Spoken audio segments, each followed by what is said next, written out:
चलिए अब आपको मिलवाते हैं एक बहुत ही जाने माने पब्लिक सेक्टर बैंक के मैनेजमेंट से। डायरेक्टर साहब जोड़िए ए.के. गोयल साहब को और स्क्रीन पर लाइए यूको बैंक का चार्ट। आपके सामने नतीजे भी आते हुए दिखेंगे स्क्रीन पर। बहुत ही बढ़िया यहाँ पर आपने तिमाही के नतीजे पेश किए हैं। मुनाफा बहुत अच्छी तरीके से बढ़ता हुआ आपको दिखा है, लगभग 3 गुना, और नंबर आपके सामने आएगा लगभग 80 करोड़ रुपए का, मुकाबले लगभग 17 करोड़। बढ़िया तरीके से नेट इंटरेस्ट इनकम बढ़ी है। और यूको बैंक ने यह भी कहा है कि भाई हम लोग इक्विटी कैपिटल बढ़ाते हुए दिखेंगे लगभग 3000 करोड़ रुपए, और ये एफपीओ क्यूआईपी या प्रेफरेंशियल इशू की तरफ से होता हुआ दिखेगा। गोयल साहब स्वागत है आप, और आपको बहुत बहुत शुभकामनाएं कि आप इस दिन हमारे साथ जुड़े जब निफ्टी में एक रिकॉर्ड हाई लगता हुआ दिख रहा है। अब बताइए आपके एडवांसेस अगर हम तिमाही दर तिमाही देखें तो 2.7% बढ़े हुए हैं, और बहुत ही बढ़िया बात आपने मार्केट शेयर में भी बढ़ोतरी दर्ज की है। अब ये बताइए कि आगे आने वाले तिमाहियों में कहां से आपको कौन कौन से सेक्टर्स ग्रोथ दिखाते हुए दिख रहे हैं, और आपकी अपनी क्रेडिट ग्रोथ की आउटलुक क्या है? बहुत बहुत धन्यवाद। ये जैसे आपने क्रेडिट ग्रोथ के बारे में पूछा है, अगर ये देखें हम तो हमारी टोटल ग्रोथ जो थी वो 3% के आसपास है 2021 में। इसमें रिटेल में ग्रोथ जो थी वो 15% के आसपास है, और एमएसएमई में ग्रोथ जो है 17% थी, और एग्रीकल्चर में ग्रोथ जो है 10% के आसपास थी। अगर आप कॉर्पोरेट सेक्टर में भी देखो तो उसमें भी हम लोगों ने अच्छे अकाउंट में एक्सपोजर लिया है।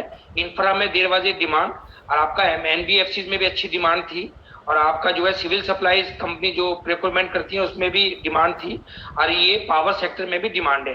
तो इन चारों में डिमांड पहले भी थी और अभी भी बराबर बरकरार है। और जो हमारा मेन फोकस है वो रैम पे है, रिटेल एग्रीकल्चर फोकस पे। जैसे हमने बताया कि ग्रोथ उसमें 14 से 15% के बीच में, तो यही फोकस में रहेंगे सेक्टर हमारे रैम, और बाकी जो है अच्छे कॉर्पोरेट अकाउंट। तो हम जो समझते हैं अभी जो हमारी ग्रोथ 21-22 में है, हम आसानी से 7 से 10% के आसपास कर पाएंगे अपने प्रेजेंट ट्रेंड को देखते हुए। अब एक बात बताइए कि डिपॉजिट ग्रोथ को लेकर आपका आउटलुक क्या है? डिपॉजिट्स ग्रोथ कितनी देखते हैं आप अगले आने वाले 6 महीने में, साल भर में? और एक और चीज पूछना चाहूंगा सर, अपने एनआईएम्स को बहुत स्ट्रॉन्ग करने के लिए बैंक अब देखें कासा डिपॉजिट्स पे काफी फोकस करते हैं, लो कॉस्ट डिपॉजिट्स। वो एग्जैक्टली आपकी किस ट्रेजेक्टरी में है, और ये अगले 6 महीने में, साल भर में कासा डिपॉजिट्स का परसेंटेज क्या होगा ऑफ एंटायर डिपॉजिट्स? ये आपका बहुत अच्छा सवाल है। देखिए, अगर हमारी डिपॉजिट ग्रोथ आप देखें तो डिपॉजिट में ग्रोथ थी 6%, बट हमारा फोकस हमेशा रहा है कि कासा बढ़ाए, क्योंकि कासा से ही हमारी कॉस्ट ऑफ डिपॉजिट कम होगी और उसी से हमारी प्रॉफिटेबिलिटी बढ़ेगी। तो 6% टोटल ग्रोथ होने के बाद डिपॉजिट में, बट सेविंग बैंक में हमारी जो ग्रोथ है वो 11% से ज्यादा है। ये 63,000 के आसपास थी लास्ट ईयर, जो 70,000 से ऊपर है। और इसलिए हमारी जो है कॉस्ट ऑफ डिपॉजिट भी जो आप देखें अगर ये तो 4.87 थी लास्ट क्वार्टर में मार्च 20 में, जो रिड्यूस होके हो गई है 4.04। तो हम अभी जो है कासा में बहुत ध्यान दे रहे हैं, और ये 39% के आसपास हमारा जो है कासा का रेशो है टोटल डिपॉजिट में।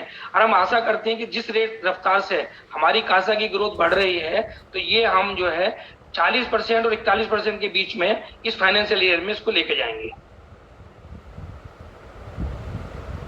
जी गोयल साहब, जरा चर्चा करते हैं नॉन परफॉर्मिंग एसेट्स की। दरअसल जो बहुत ही सबसे बड़ा हमारे देश का प्राइवेट सेक्टर बैंक है, वहाँ के सीएमडी ने कहा है कि भाई ये कोविड समस्या के चलते चलते रिटेल लोन्स में दिक्कत आ सकती है जब पेमेंट वापस ना आए। अब आप बताइए कि ये कोविड के चलते चलते आप क्या प्लान कर रहे हैं? सुप्रीम कोर्ट ने जो आपको डिस्पोजिशन दिया है उसकी वजह से आपको क्या फेरबदल होता हुआ दिख रहा है, और ये एनपीएस का ट्रेंड क्या रहेगा आगे आने वाले 2 या 3 क्वार्टर्स में?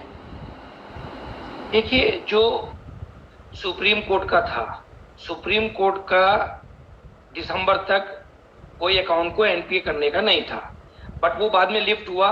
तो वो जितना भी एनपीए था हमारा, वो हमने क्या सभी बैंकों ने उसको रिकॉग्नाइज कर दिया अपना मार्च 21 क्वार्टर में। तो हमारा भी अगर आप एडिशन देखें तो 2,500 करोड़ के आसपास जो है प्रोविजन ये एडिशन हुई है मार्च 21 की, और पूरे साल की देखें तो ये 3000 के आसपास है।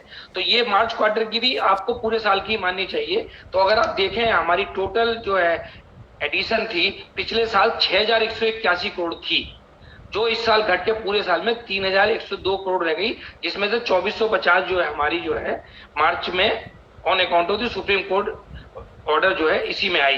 तो जहां तक ये कोविड का सवाल है, देखिए कोविड का लास्ट टाइम भी बहुत डर था, कोविड 1 का भी, और बहुत सारे अकाउंट एलिजिबल थे, तो हम लोगों को भी था कि बहुत ज्यादा रिस्ट्रक्चरिंग करनी पड़ेगी। बट अगर आप एक्चुअल डाटा अगर देखते हैं हमारे बैंक का, तो पूरे साल में केवल 98 करोड़ रुपए के हमने जो रिस्ट्रक्चरिंग करी है पर्सनल लोन में, जिन्होंने हमसे रिक्वेस्ट करी है।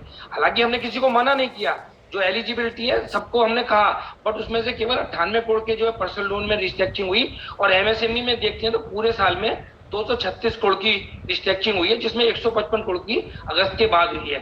तो अगर जो कोविड 2 का भी इम्पैक्ट देखें तो एलिजिबिलिटी हमने निकाल ली है आज की डेट में, कि जो अकाउंट हमारे स्टैंडर्ड है ऐसे में 0 1 या 2 हो, वो सब एलिजिबल है। तो रिटेल में आज की डेट में 20,000 करोड़ के जो है अकाउंट एलिजिबल हैं, और 5,000 करोड़ के अकाउंट जो है एलिजिबल हैं उसमें हमारे जो है आपका इंडिविजुअल में, और 5,000 करोड़ के ही स्मॉल बिजनेस में एलिजिबल है।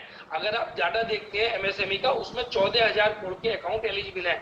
बट मैं समझता नहीं है कि सब लोगों को जो है इसकी दरकार पड़ेगी, क्योंकि लास्ट टाइम भी डाटा इतना ज्यादा था। तो अगर लास्ट ईयर का ट्रेंड हम देखें, इस बार लास्ट टाइम तो कंप्लीट लॉकडाउन था, इस बार तो अभी कंप्लीट लॉकडाउन नहीं है, लोगों के कुछ का बिजनेस है, कुछ का हाफ हार्टेड बिजनेस है। तो मैंने समझता हूँ कि अगर लास्ट ईयर से हम डबल भी रखें, अगर रिस्ट्रक्चरिंग करी, तो ये 700 से 1000 करोड़ का डाटा